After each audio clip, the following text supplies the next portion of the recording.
Welcome to Baddie, a monthly podcast by For the Breast of Us, the first breast cancer community for all women of color, where we share real-life experiences, information, and education to help you live your best life after a breast cancer diagnosis.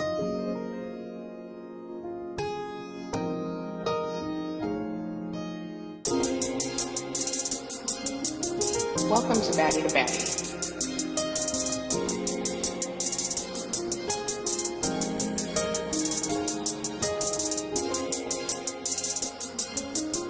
Welcome to Baddie.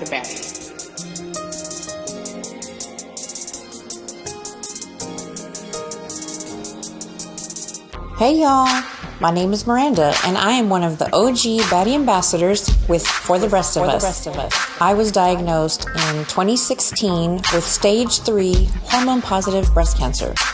I live in Houston, Texas, and I am a stay-at-home mom with a family of 5. I have used my breast cancer diagnosis to motivate me and propel me into volunteering more with the breast cancer community. I love connecting women with each other and resources just to help make their lives a little bit easier. Hey, it's Vanessa, aka Baby Baddie. I was diagnosed with stage 2A invasive ductal carcinoma at the age of 24, and I'm here representing the young Latinx baddies. By the way, if you hear some cackling, chances are it's me laughing at my own jokes. Hola baddies, this is Natasha Vega, your Baddie ambassador coming all the way from New York City. I was diagnosed with stage 2 breast cancer on September 11, 2020. Lots has changed and lots to talk about. Wanna talk? Let's do this. Hello everybody, thank you for being here. We're so excited this month. We have actually 2 guests with us, some non-Baddie ambassadors. We're very happy and excited to share some information from them and with them. We are going to be talking about all things Latina in the world. It's Hispanic Heritage Month. It's September 15th to, I think, October 15th. And no one can ever really tell me why it starts in the middle of the month. I'm not really sure, so. I think I know why. And what is that? El Día del Grito de Dolores is on September 15 and 16. It's like midnight that night, and it's Mexican Independence Day.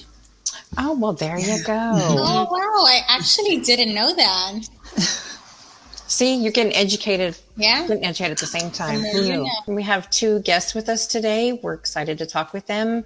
Our first guest is going to be Araceli. Do you want to introduce yourself?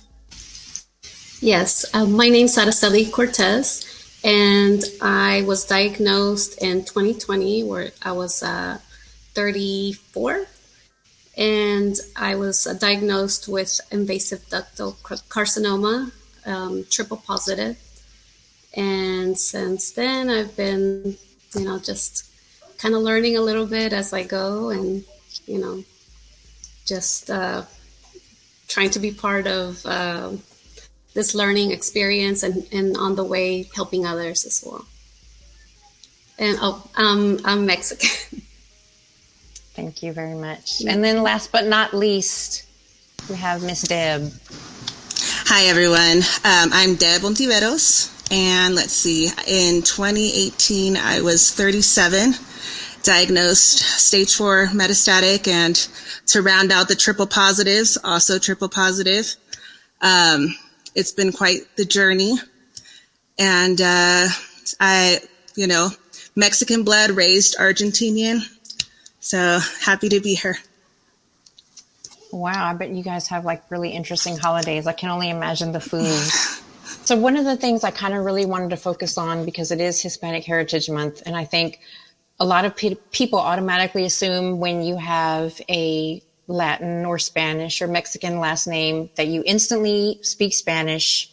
You're the go-to at a restaurant or a store or whatever that may be. And I think a lot of people don't realize that, especially I think living even here in Texas, that we have a lot of people who are 3rd and 4th generation that don't speak Spanish, that their families have kind of assimilated, into American culture. So one of the things I've always been curious of, because I don't speak Spanish, I've always wanted to know what the experience was like going through treatment as someone who does speak Spanish. I've done some volunteer work at some county hospitals, and I have encountered lots of people who speak lots of different languages, and they have positive experiences and they have negative experiences. But so that's why I wanted to have you ladies on today and just kind of get your perspective. And, you know, I'm sure there's women out there who are, you know, same background, same situation, that are, you know, newly diagnosed or newly diagnosed metastatic, and just curious like how to navigate, you know, going through treatment in a big center or a small center, in a big city or little city. So I don't know much, but I know, Araceli, you are not originally from Houston, right? You moved here from somewhere. Well, I was born in Mexico, but I've been living here since I was 3. Mm-hmm. And I guess I consider myself pretty fluent in both languages, Spanish and English. I will say that I kind of see a little bit of my aunt. She was diagnosed with breast cancer and she passed away at 40. She was only Spanish speaking, and I was the one, along with some other family members, being translated during her, you know, her cancer journey. And me being fluent in both, I just find that I can, I guess, you know, talk to the, you know, get my message across, ask questions. And my aunt, you know, she kind of relied more on, you know, someone like me to help her and ask the doctors the questions that I guess maybe she was shy about or just had trouble even communicating. Did you feel like the fact that she was a native Spanish speaker, did you feel like it impacted her treatment or the interactions she had with her doctors? I believe so. I can just imagine now, thinking about it, how confusing, it's already confusing for us, you know, right. Hearing all the medical terms, you know, that's another language in itself. But just to hearing all the, and learning, you know, all the treatments, the you know, medical terms and, you know, surgeries that you have to go through and what your body has to go through as well. And the options that I didn't know that even existed. So all this, you know, with being Latina and not knowing what is out there and already having that language barrier, I think that definitely affects the treatment and, you know, the outcome maybe even. Where are you from originally? Because I saw, just from following you on social media, I know you came here to have treatment at MD Anderson. Is that correct? Well, I live in Cypress, but okay. I go to MD Anderson in the Woodlands. Oh, okay. Great. And what about you, Deb? I know that you are a Spanish speaker. We've had some interaction online as well. Yes, I grew up in a bilingual household. I feel really fortunate. I was actually adopted by an Argentinian family. And so I didn't even know that I was Mexican until I was older. Wow. And so that was a very interesting experience. I was a caregiver, a home care worker for a long time. And then I went to school actually for interpreting, and I learned to be a medical interpreter, but I never had the opportunity to go work in a hospital. I became a mom and, you know, life goes on and stuff. And so when I got diagnosed, of course, it, you know, was a surprise. There's no history in my family. And I live in a state that is primarily white. So it was already hard pre-diagnosis, kind of just living, you know, just being a person every day. And it's been a pretty interesting experience. I was treated at Huntsman Cancer Institute in Salt Lake City, Utah. Excellent facility, you know, but, you know, there's things, you know, that I saw or things that I think would make other people more comfortable. And so that's what's kind of encouraging me to go into the direction of shifting the work I've done before into this type of advocacy, because I know that I would have appreciated someone that understood cultural issues, you know, and, you know, to guide me along the way, you know, or even just hearing it, you know.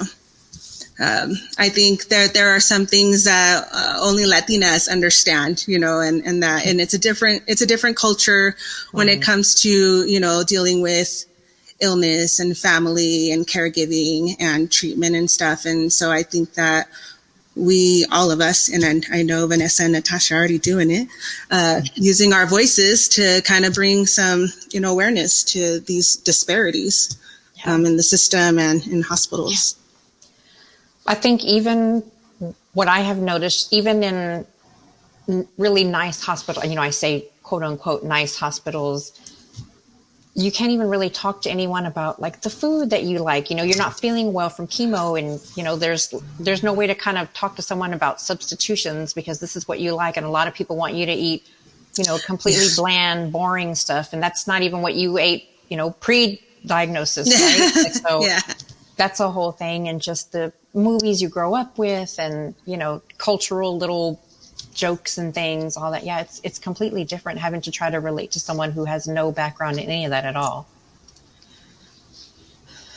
I don't know about the rest of you, but for me, whenever I had a lot of sopa de fideo.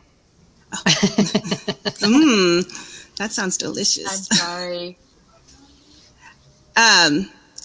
For myself, whenever I saw a Latina or Latino nurse or somebody in the hospital, I would get so excited because it was so rare, and I would be like, please come over here and talk to me. And it would make me feel more comfortable, and I needed that. I don't have any family, in this state with me.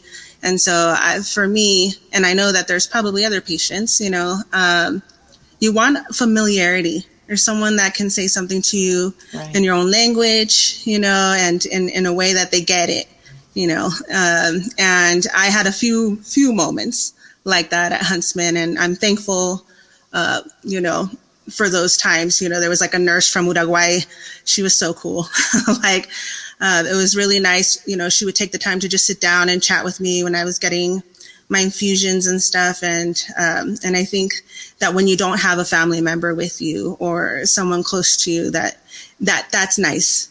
Someone that can connect and talk about South America, talk about the language and the food and this and that. So, yeah. Yeah, it's a whole different thing. So we have our newest Baddie ambassador, Natasha. Why don't you tell us a little bit about your experience? Yeah. So, as I hear you guys talk, I think for me, one of the things that really resonated when I started going into treatment was when I came to this country when I was 13 with my parents, and in New York City, quite a diverse city, but also quite abrupt and quick and fast paced. I always got really angry at the fact that because my parents, even till this day, my dad doesn't speak English, they would look at him differently. And they would treat him differently. And I always got so angry about that because I could see that they sensed him inferior. And so for me, I've never really been a fan of like going to the doctor and all that. And Deb, when I hear you about like having a Hispanic like doctor or nurse, you automatically want to make a connection in moments where there isn't a lot of emotional human approach to things. Everything is done by codes and by long words that I can barely even pronounce myself. Exactly. And so, right? And so for me, it was really important for some odd reason that they understood that I wasn't one, I wasn't that. And that didn't mean that I wasn't Hispanic or, my accent could say it the second that I opened my mouth. But that I almost came in like demanding that things were explained to me extra and that they took the time. So I came a little bit like guns blazing, unnecessarily, not thinking back. Like no one would, I had a great medical team, but it was more almost like, well, you guys are not just going to disregard me and dismiss me so you can go on to the next patient. and they always say like oncologists are very much like type A brain about the way, right? Like, Yes. It's like, it's the treatment, and any emotional other side effects are like, yeah, you can deal with that. And so, True. right? And so for me, I felt like being in New York City, where things, I'm a lot of resources available, but also it's so fast paced. It was really about having my voice heard.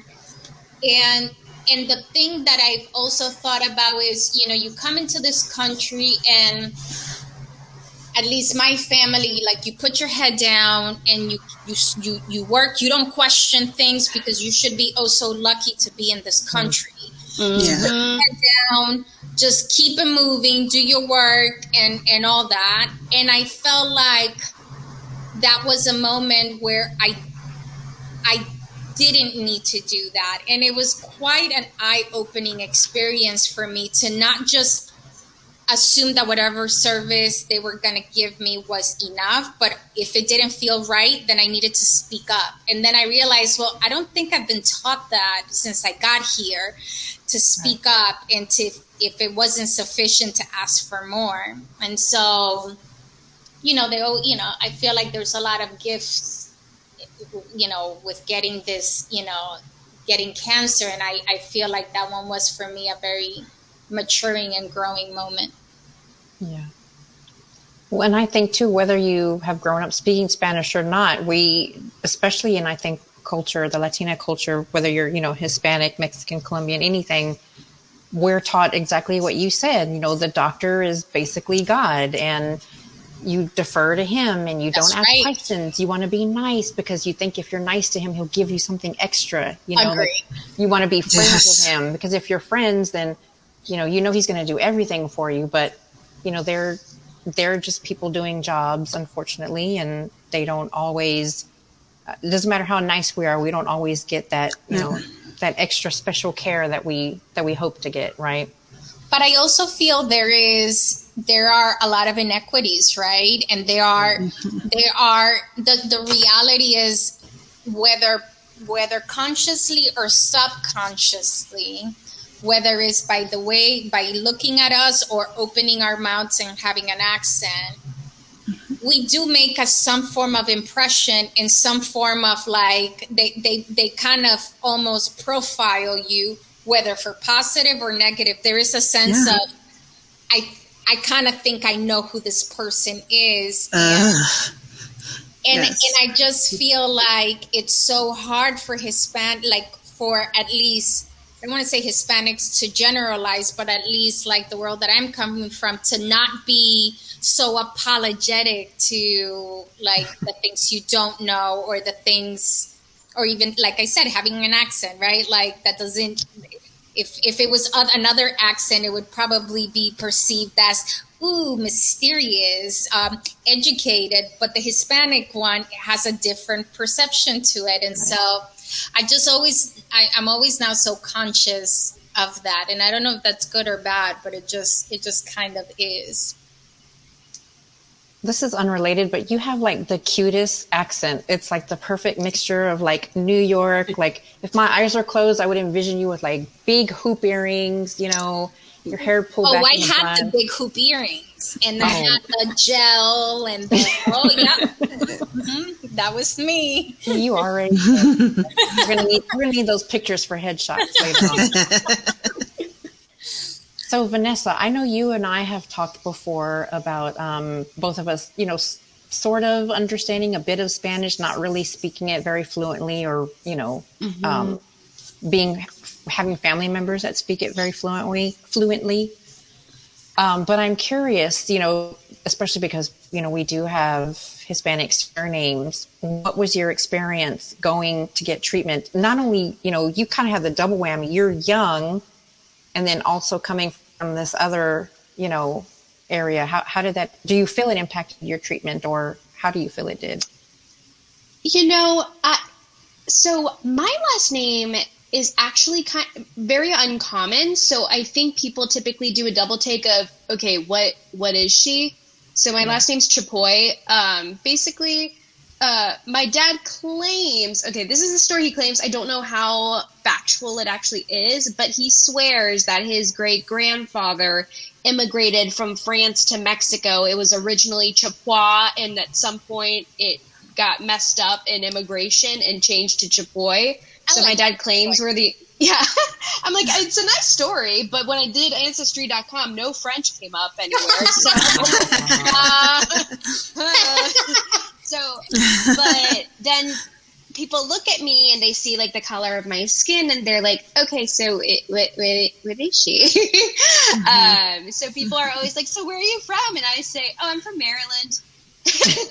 And then they say, right. No, where are you really from? Where are you really from? Yeah. Only Maryland. And I explained, oh, well, my mom grew up in San Diego, California. That's what you mean. 5 minutes from the border,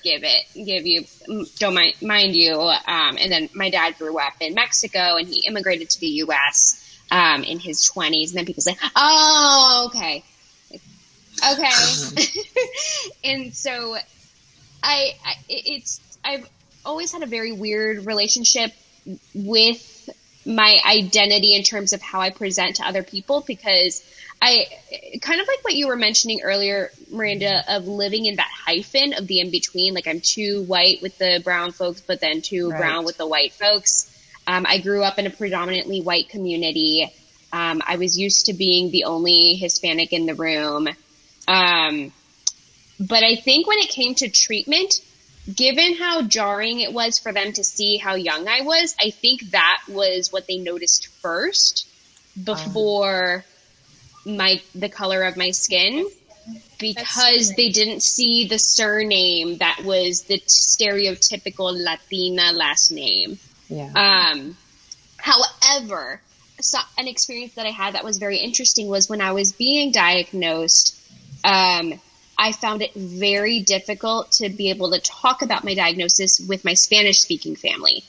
I had zero clue how to tell them what was going on. Like, I just never knew any of like the medical terms in Spanish and stuff. So it was really hard for me to be able to confide and talk to my family that mostly spoke Spanish, like with my grandma, and like with all of my dad's side of the family. So I found the language barrier a little different in my sense. It wasn't necessarily on the medical doctor facing side. Instead, it was really hard communicating with my relatives. And like nobody in my family is a doctor. At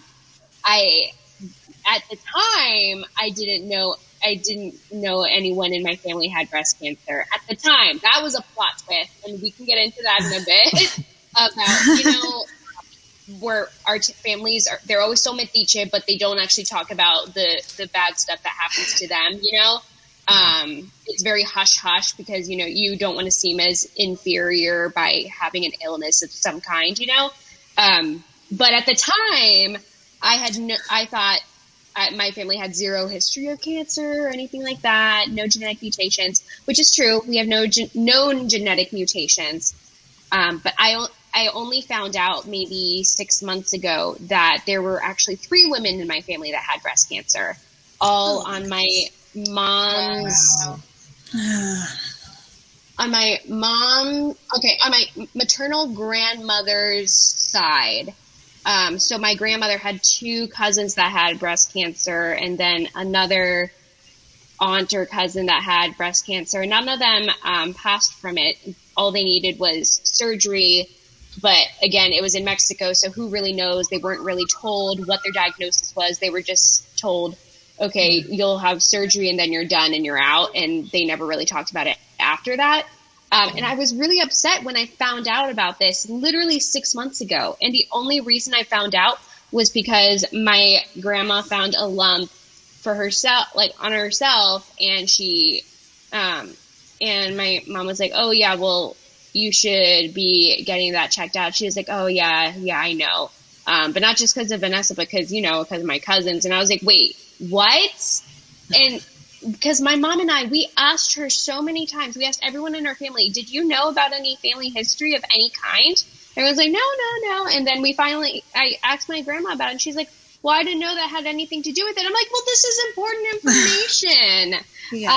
So it's like, we need to be able to tell the other women in our family that they should at least be on monitoring themselves more diligently. I mean, every woman or every person should be, but I mean, the fact that our families don't talk about the real, like this sort of stuff instead of, like the juicy gossip of, oh my God, they slept with who? It was a twin. Like my family has so many telenovela stories, like people living double lives and all of that, but nobody ever talks about the illnesses. Yeah.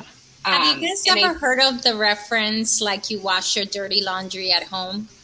Mm-hmm. And like, I think it's that point of like those things, certain things you just don't talk about. And I don't know why there's so many taboo topics, because I agree with you, Vanessa. That would be one where it's like, it would be quite beneficial and it could like save lives to actually vocalize it.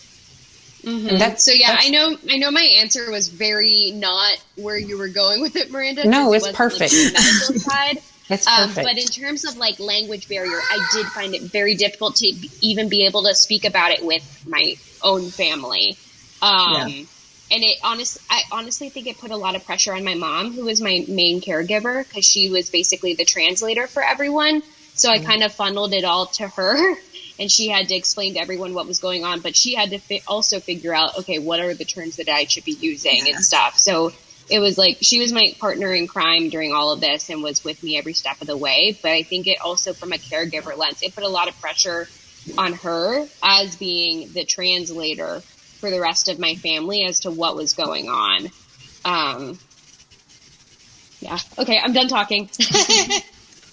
So I think kind of what you said actually leads me into my next question or statement.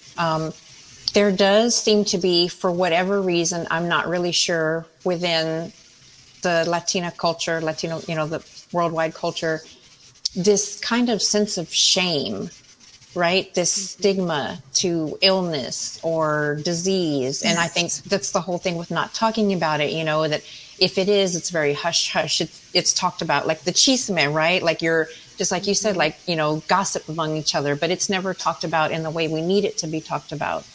So I'm curious. That's so true. I mean, I know this is probably nothing that's going to be answered, in an hour-long podcast, but where do you ladies think like this sense of shame, like you were talking, Natasha, exactly what you said, keeping your dirty laundry washing your dirty laundry at home. Why is there this sense of shame? Why don't we feel like we can share just the diagnosis? Like mental health, that's a whole other thing. We're like, I don't even know if we have time to talk about that, but yeah. What do you ladies think? Does anyone have any idea where that could be coming from? I have some thoughts. When I was caregiving for my mom, she had a very thick accent. We had to deal with, a lot of microaggressions from people and stuff. And one of the things that she would always do, and it drove me crazy, but I understood it culturally, was, I always had to have my lipstick on and my blush on. No quiero que me vean tan enferma, right? Like she didn't want to look sick. And I started observing and wondering like, why, because I'm a different generation. I'm like, who cares, but it sort of stuck with me a little bit because I was a bit of a diva at every treatment with my jewelry and my makeup, to honor her. But I started thinking about it, and let's think about it. Latina women are matriarchs in their family. And so they're generally, in charge of the cooking, the cleaning, the running the family, the being the main caregiver. So to be sick, would be like a weakness and like, oh, no. I'm taking care of everyone. I don't want anyone to take care of me. I don't want to handle that. And I think that's a lot of pressure, and it's generational, so it comes down. So I know for my mom, I was not only was I expected, I was never asked to. I already knew that I was going to be her caregiver for the illnesses that she suffered until she passed away. And it was very hard for me, but it was just something that I sort of knew because I don't know about the rest of you, but I grew up learning that we do not put our parents in nursing homes. We take care of them. Yeah. And so there was a lot of pressure. I'm the only girl, right? And I'm, more güerita than the rest of the family. And so it was like, when I went into interpreting and learning, then I started kind of piecing together, like each culture, like learning Central Americans, and South Americans and, the islands, and realizing this is a pattern between all of us, matriarchs, be strong, no se habla de eso. We don't talk about illness, right? Like, and I think that's what it comes because, some kind of shame, like you need to push through it. And I think that, it's sad because there's probably a lot of emotions and things that are being stuffed down and not talked about. And like you said, we could go on forever with the mental health part of this. But I know that for my mom, it was always an image. No. My hair has to be perfect. My makeup has to be perfect. And she just had a heart attack, and she's about to have surgery, and it's like, mama, por favor, but it's just how she was. And so I realized that when I got diagnosed, and I don't have my mom anymore, and I wish that she would have been there with me. I started kind of channeling her and doing these little cultural things, except I went the other way. I was very vocal about this. I posted on social media a lot of my journey along the way, because I was like, no, basta con eso, like no more silencio. I don't, like, we need to talk about this because these are real things that are happening. I had no idea. I also had no history of breast cancer in my family. Since I was adopted, I had to do all the genetic testing and do all that. And I didn't have any of the genes, but I just thought to myself, like, if we don't talk about it, like, what are we teaching our children, our sons, our daughters, and stuff. And, if one day I'm not here, I want my daughter to be able to use her voice and be like, okay, you know what? There's no shame in being sick and asking for help.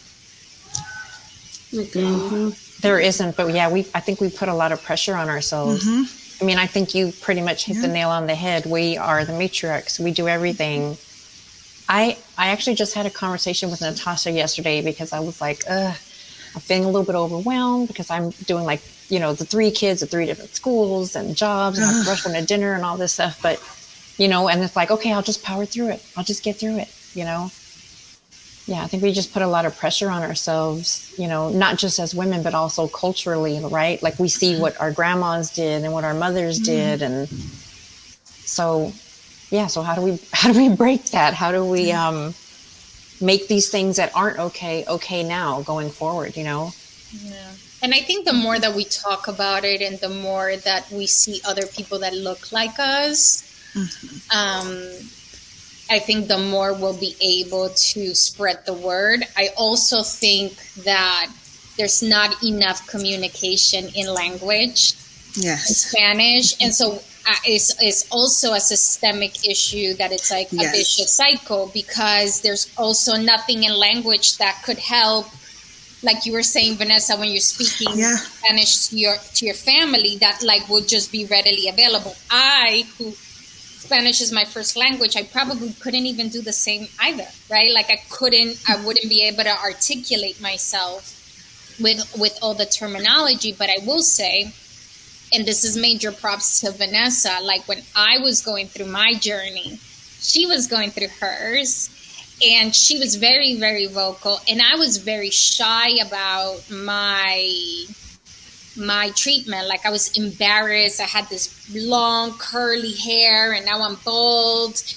And I just never embraced that. And I was embarrassed. Like, and now I'm looking back and I was like, I have nothing to be embarrassed about. But it was like looking at folks like Vanessa or looking at For the Rest of Us when I was looking at your guys' photo shoot where I was like, wait, there's these women and they look like me and they're kicking ass. And so maybe I should start talking about it. And I ended up, once I got like I'm in remission, I became more vocal. But in hindsight, I wish I would have been more vocal about it. I was so embarrassed of like, I felt like my hair defined me.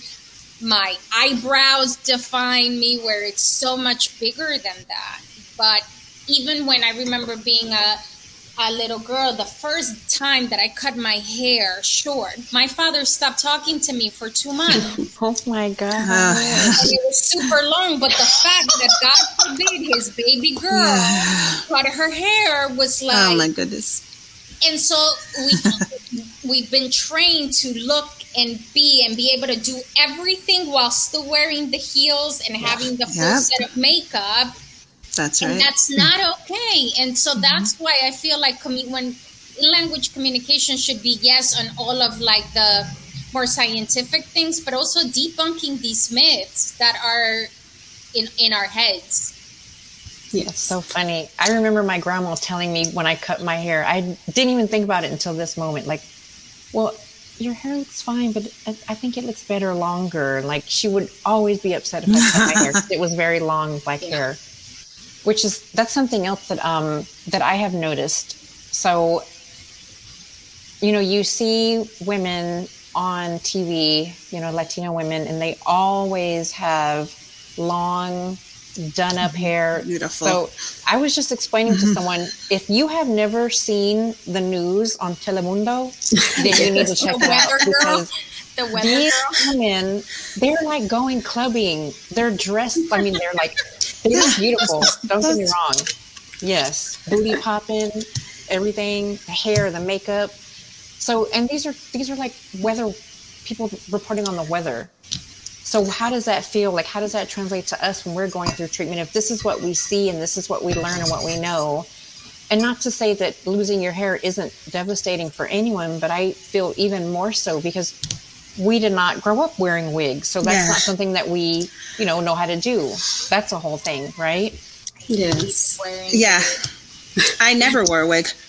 Oh, in really? Houston, the humidity, you just don't even want to wear. It's gross. and thankfully for me, when I was diagnosed, I don't know if it's a blessing or not, but like it happened during COVID. So I was not going anywhere. I was bald at home, just roaming around. And when I decided to cut my hair, I just decided to do it before chemo got it. So I included my husband and my, then 2-year-old, and they both, decided to shave my hair. Yeah. I was dating somebody I'm glad. And he wasn't a husband. He was a boyfriend. And I tell you that during that whole time I dated him, I wore my wig at night. Like, I fell asleep with my wig on. And then there were days where like I would wake up and like the eyebrow would be like half blurred out. And I would like wake up in the middle of the night to put it back in. Like, what was I thinking? But those are the things I was prioritizing at that time. Yeah. It is cultural. I'm not going to lie. I took the losing the hair thing pretty hard. I had gorgeous hair, wavy down to my waist. My daughter was like a little mini me. She was very upset. She sat on my lap when my hair started falling out. My brother came and just shaved it off, and it was just kind of a moment. But I had a really, really hard time with losing the hair, and I felt kind of vain. But then I realized it's attached to the culture, right? Yeah. Oh my gosh, my long, beautiful hair. And so, but I didn't want to wear wigs. I didn't like them. They were uncomfortable. So what I did was I bought a bunch of scarves, and a lot of people, and not the little ones, like the beautiful scarves. I was so used to wearing a ponytail, like a braid or a ponytail, that I took the scarves and I just, would tie them, and it would feel like I had hair. Mm-hmm. I had them tied in a knot, and I would do it all the time. And then when I would get home, and I was a single mom at the time, so it was just her and I, and I would just be bald at home. And then every time I had to go out and stuff, it was summer when I was getting treatment, so I needed to, protect my hair and stuff, but I couldn't do it. It wasn't for me. And there was something about the wearing the scarves made me feel very glamorous. And again, like I said, I wanted to just, kind of like a tribute to my mom, even though I was like, I shouldn't be doing this, then I'm like, well, why not? I don't, this is just how it is. Like how you said, I grew up watching Primer Impacto, Univision, and you see, the everything, and my mom would always make comments like, you should dress like that. I don't dress in little dresses and stuff. I'm comfortable, but I hold on strong to the, like, I gotta look my best. I had treatment yesterday, and you better believe that right before I went, I was like putting on eyelashes because mine never came back, drawing on eyebrows because these never came back either. Putting on, even though I was wearing a mask, I was like wearing lipstick still underneath it. It's such a habit. It's like ingrained in us, and so I think, and for me, it's harder to be more vulnerable and show my face sin maquillaje, and just kind of looking a little normal, and maybe no eyeliner and stuff. And that has been something that I've struggled with the outer, and letting go of it. And now I don't want to grow my hair back. I'm like, you know what?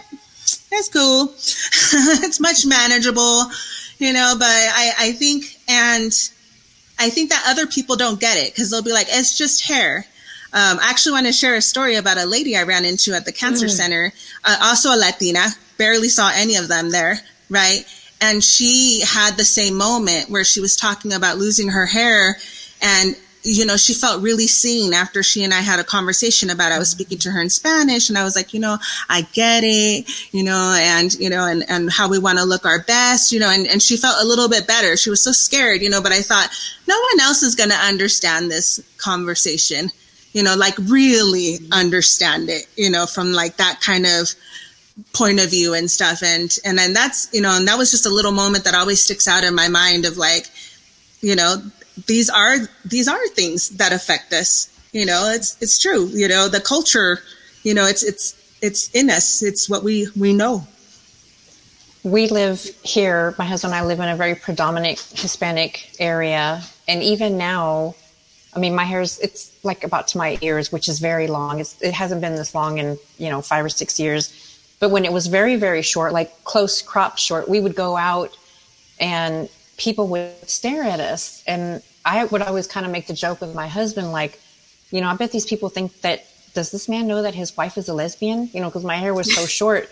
But that's how people, that's like the culture, right? Like, why aren't you growing your hair? Why are you keeping it short? Why are you doing that? Like, I stood out because no one, you don't see, especially, you don't see Mexican women with short hair. It's not really a thing, My friends would joke and say that I would now be getting hit on by men and women with the short hair.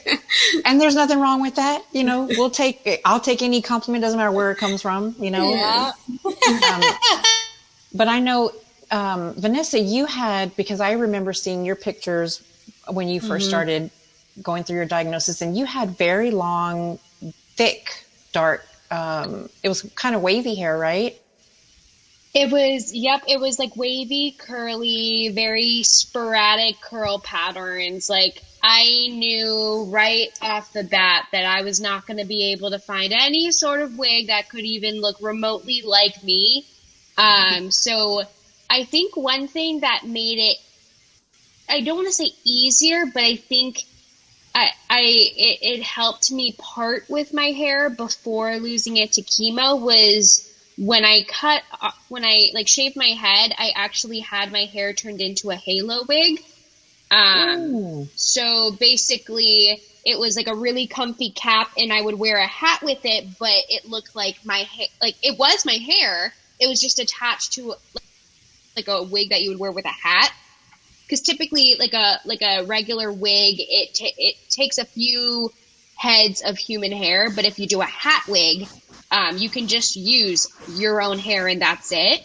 So like I could wear a beanie and I could wear a beanie with it, and it would look like I was just wearing a beanie.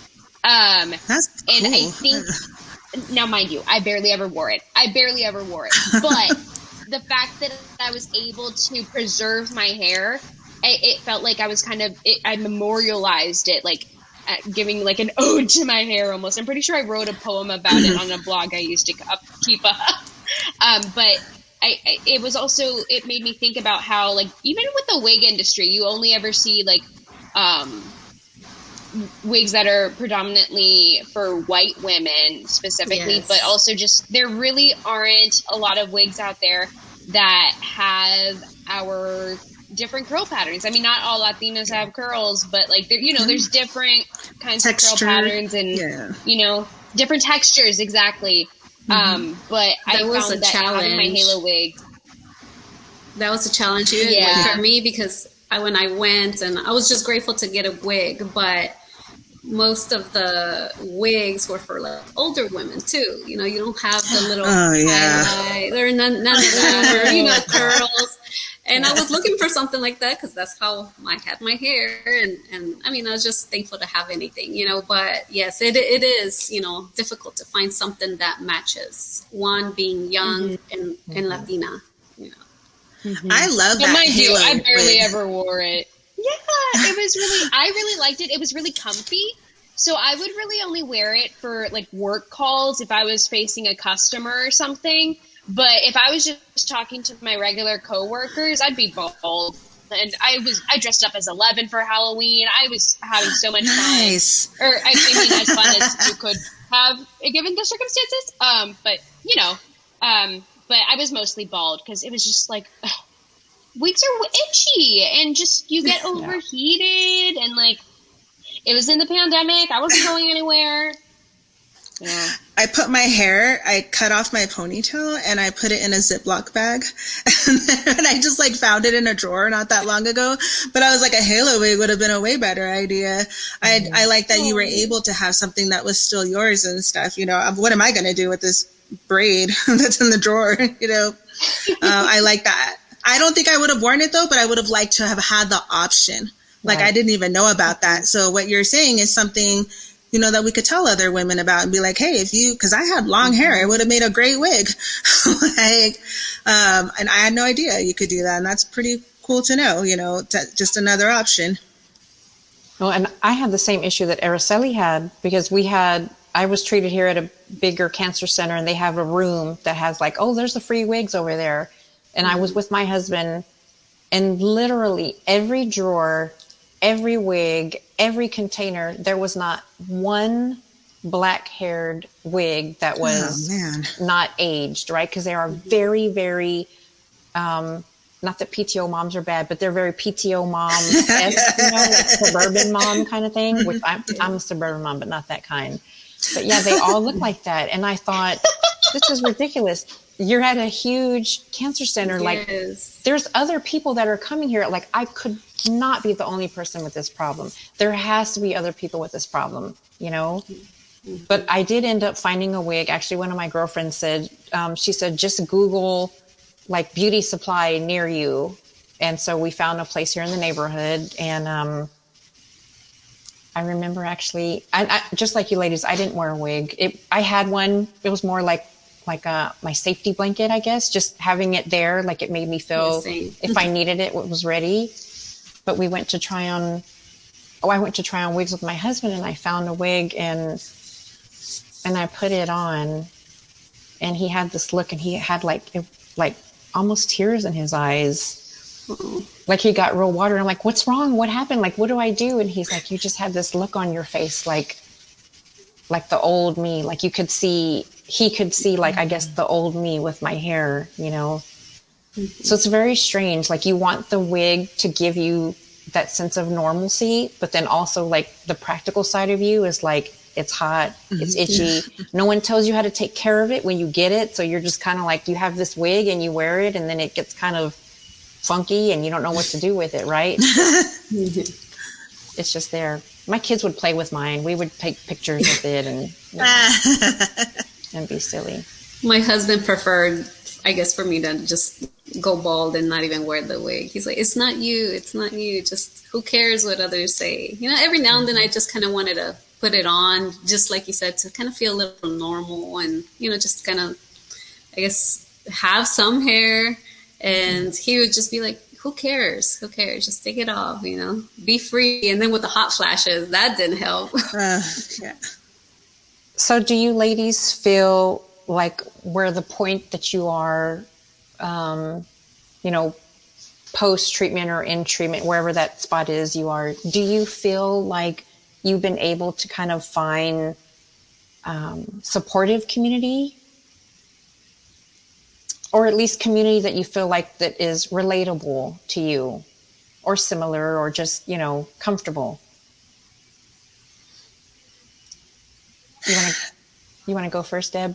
I feel like you have strong feelings about this. I do. So when I was first diagnosed, the community that, like I said, I had no family. So my brother was kind enough to send his wife to come and help me.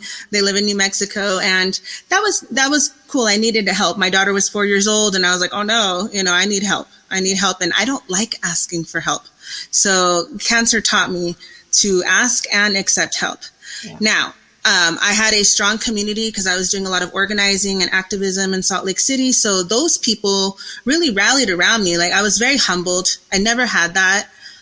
It was very humbling. However, none of them, there was one lady, she had breast cancer, but none of the rest of them, they just wanted to help. And that was great. They arranged a meal train and we're bringing meals, for my sister-in-law and my daughter to eat. We rounded up a little bit of money so I could go to California and visit family. But it would take me 3 years to find y'all. 3 years. Because I didn't think I needed support from anyone else. I wasn't ready, and now in hindsight, I look back and I'm like, what I could have probably used For the Rest of Us, a long time ago, and I moved to a rural area about 2 years ago. And so now I've had some time to just kind of sit with this, and I would say about January, I decided I was having a lot of pains. Nobody prepared me for these side effects and stuff. And I said, it's time. I need to find the Latinas. I need to find women of color. I need to know that what I'm going through is normal because nobody can answer these questions. It's time for me to get the information. And I have been so overwhelmed these last few months of just, being in these groups, and even with the LBBC training, and meeting all of you and stuff and being like, wow, I feel like I deprived myself of something that I have been needing for a long time. And of course I'm happy now, but if I meet someone now, I'm going to be like, hey, it's important to find other people that are also going through this. And for myself, not just metastatic, I wanted to learn about all the stages. I want to know people on every level. I have my best friend, also Latina. She lives in Oregon. She's undergoing treatment. She's stage 3. And I don't know, I want to learn from other people because there are some things, my experience is completely different, being a de novo metastatic, and I didn't have surgery, so I want to learn and I want to be able to support her now in a way that I didn't have, so where I had community support, and people wanting to, do you need anything? That was great. But I didn't have anybody to be like, man, I'm so hot. These premenopausal symptoms, this neuropathy, what's happening here? And finally it was like, all I had to do was just type it into Facebook. Like, what was taking me so long? And that's something I'm unpacking, and trying to figure out, why did it take me so long? And instead of dwelling on it, I want to take these opportunities now and get to know other women and other people that are going through this and stuff. And I'm grateful to find it now and realizing like, hey, okay, there's more of us, we can do this. Let's talk about this.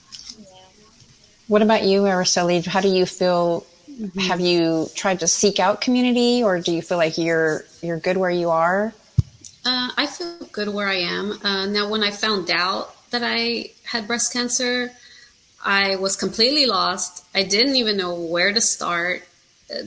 That was probably the most scariest moment of my life. And to tell my parents and family, that was probably the hardest thing as well. And, the Latinos, the Latino family, whenever you hear cancer, at least my parents, they think, oh my God, she's dying, and that I want to change that. I want to change where I'm more vocal, where I'm the one asking questions, where, we're not scared to ask. And thankfully, I have so much family around me, friends and family, and even my team of doctors. I actually do feel comfortable with everyone on my team. They all are, I communicate with them. I message them. I ask questions. If I have like too many questions, I write them down, and then, I sit down and they're probably thinking like, here comes the lady that's asking all these questions again. But, I'd rather ask, because I don't want to go home and then just wonder and it's not who I want to be. And I don't know if that was the case with my aunt that passed away, that, she didn't have that voice, and maybe she she didn't have someone to speak up, or didn't have the social media back then, that we have now. So yes, I'm happy to have the social media group, the family, and the medical team behind, so I'm glad. I'm happy where I am. That's beautiful. I'm so glad you have that. Thanks. What about you, Vanessa? I know, I'm, quite a bit older than you, so I can't imagine, just coming from your perspective, if I didn't have doctors listening to me at my age, I can't even imagine what you've gone through. So how do you feel like you've been able to find support? Oh, yeah. When I was first diagnosed, I felt super, super alone and was just very miserable. And then I just went on Instagram and just started looking up young people with breast cancer of color, and I don't know what all. I tried every single hashtag, and then all of a sudden, that's when I started seeing, young people with breast cancer and also women of color with breast cancer. I think I still struggle with finding young women of color with breast cancer, specifically those under 30. It's still really hard for me to find those individuals, but I think part of it is young Latinas with breast cancer may not feel comfortable sharing their experiences based off of what we've just talked about, how there's this sense of shame of talking about your illness and showing that vulnerable side of yourself on social media, which is also why I made it a point to really document my experience through all of treatment. I mean, I kind of took a bit of a social media hiatus this past summer because I got a promotion at work, blah, blah, blah. But before that, I was very, very active on social media and really would basically just be on my Instagram stories showing everyone, this is the infusion center. These are all the old, time to go talk to all the old people that always stare at me thinking, what did she do? Just trying to put some humor into the whole situation of how, jarring it is. I think it was a coping mechanism for me. But yeah, I think so to answer your question, I have been able to meet with a lot of young women who have been diagnosed, but typically those that are my age, the ones that I've been able to I've been able to communicate with, a lot of them are white women, which, nothing against that at all. So I think it's just hard for me. I'm in a very niche situation where it's I'm not only super, super young, I'm also a Latina, a woman of color. Both of those things come together. It's a lot harder for me to find those individuals on social media. So yeah, I guess that's why I'm so vocal, because I want to see other people be able to feel comfortable if they want to, engage in dialogue and, create relationships, What about you, Natasha? I know we've had this talk about community and support, but I'd like for you to share that with everyone. Yeah, I mean, for me being, again, I'm an only child, and New York City is a very lonely city if you are a single person, right? Because everyone is on the go. And so I didn't know anyone that had cancer. No one at all. It was in the middle of the pandemic, and I started searching, and I found Vanessa. And for a very long time, I didn't reach out to her, but I would follow her, and I would ask her questions about her hair or her treatment. And, at that moment, and I've said this to Miranda, seeing her, and then through her seeing the women, the amazing women, and for the rest of us, made me feel like I'm not alone, and it gave me a sense of belonging that I hadn't felt. And people that looked like me, people that sounded like me, and in a moment that it's really hard and crappy, it made it less crappy.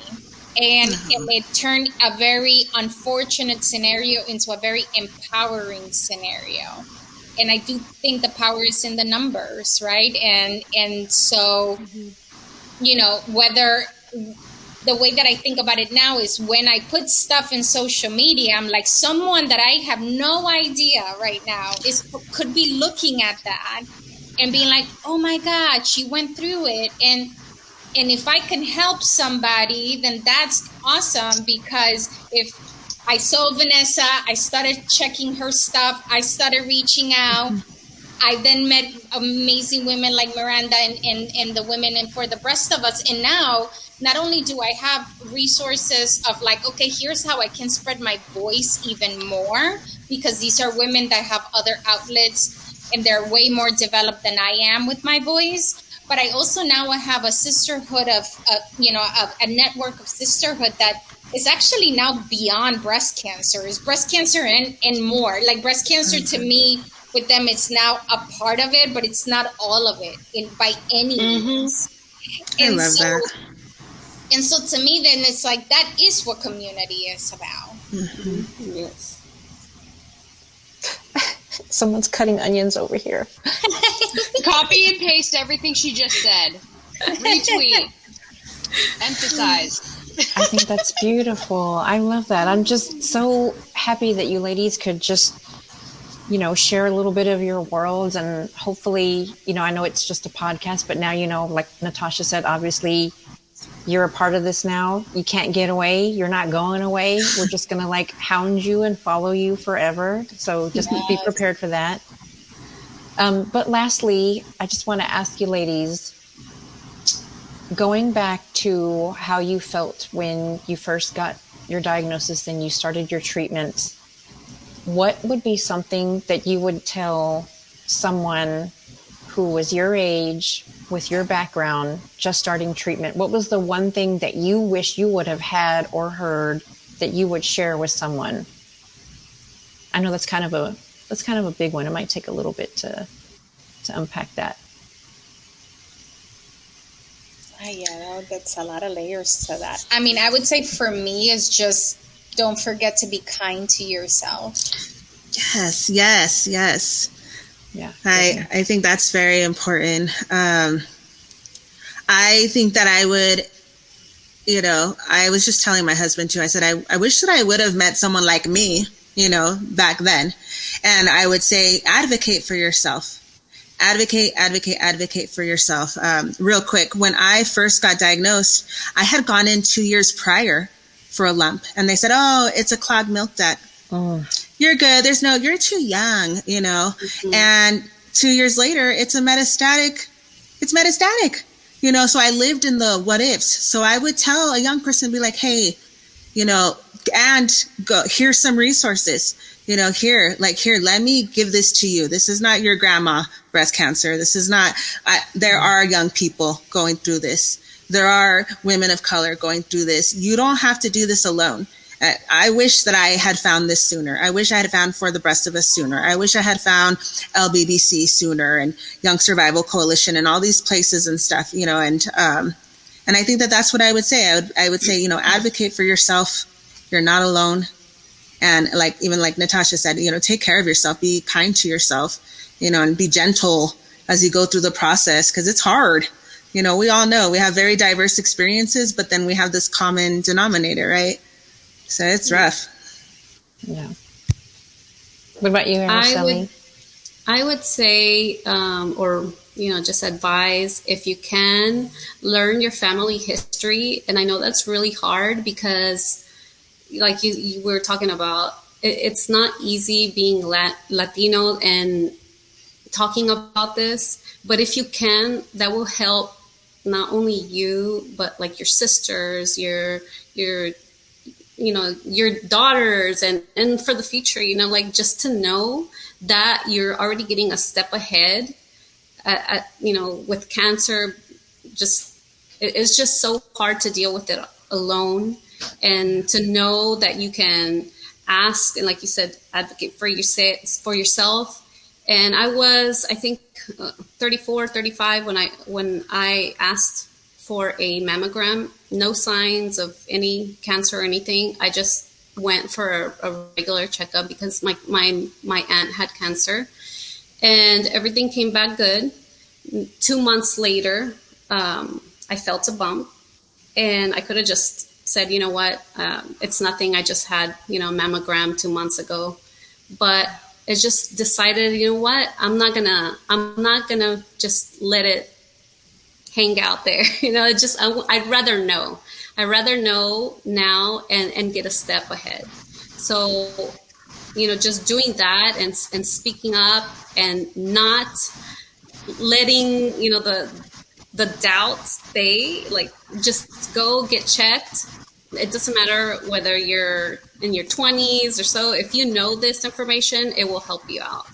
And then just ask questions and, just, I don't know. It's tough. It's tough, and reach out for help if you need. Yeah. What about you, Vanessa? What would you tell someone just like you starting treatment? I would say just be open, document everything, and share, and just talk about everything with your family and with your friends, with everyone.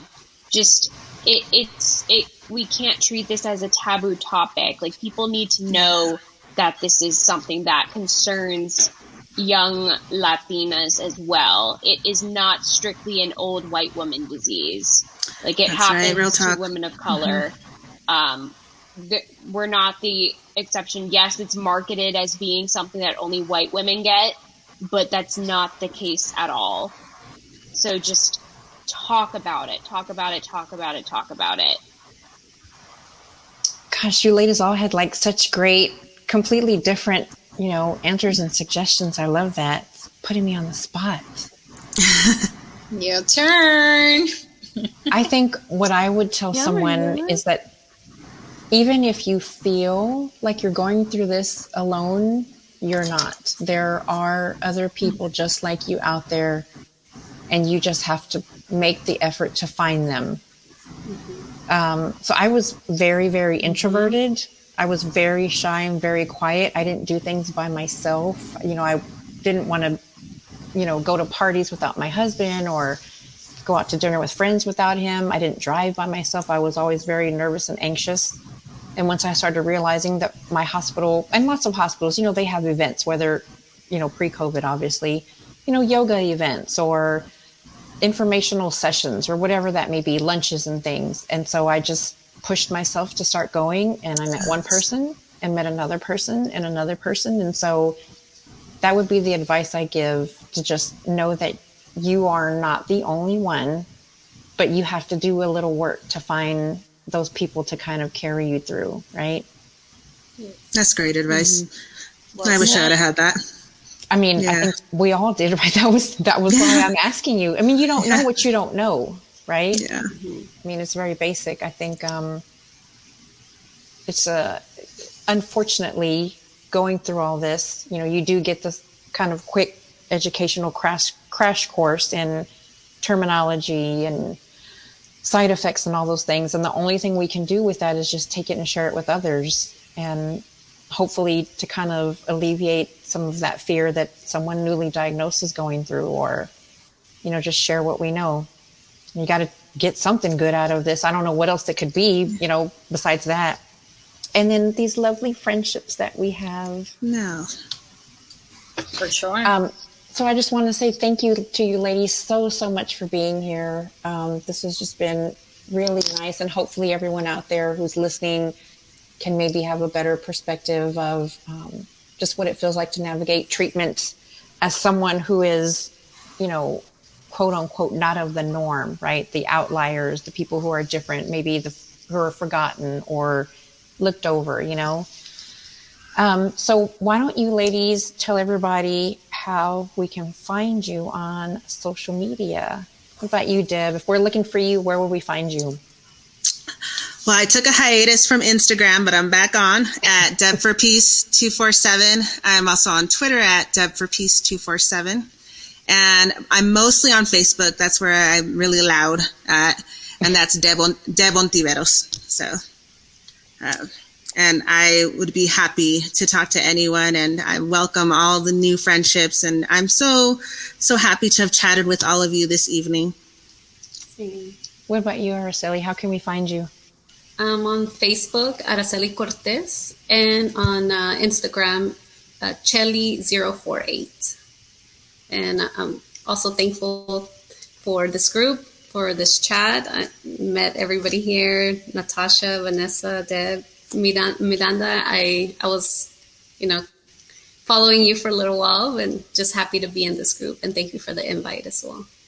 Well, I should also say thank you for accepting, because, not too many people will respond like, hey, you don't know me, but I want to ask you something. So I've kind of figured out that that's the norm now. Like people started doing it to me, so now I do it. So, so thanks for not thinking I'm crazy. Oh, no. Some people, they ask me, I guess they don't know if I'm open about talking about it, but I say, I want to be an open book. If it helps one person, then exactly. That's what I'm here for. Mm-hmm. Great. Well, we will definitely be hitting you up for some more chats and things. Absolutely. Natasha, how can we find you? You can find me on Instagram, Gitana0930. And then also I have a blog, nomelimites.net. Mm-hmm. And why don't you translate that for people who might not know what that is? Yes, it's Don't Limit Me. So that was my mantra when I was beating cancer. I actually got it tattooed in my arm. And it's just kind of been what gets me through everything. So don'tlimitme.net, nomelimites.net.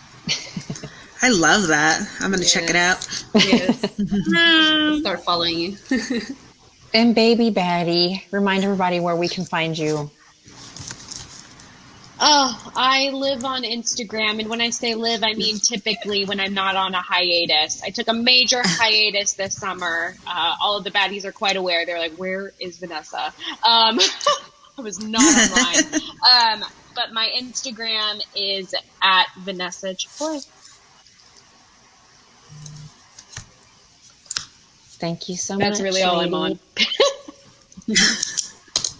Thank you. Thank you, ladies. I started following. I just requested some of you. So, Miranda, thank you for setting this up and just being a vehicle to have this conversation and just expanding the sisterhood.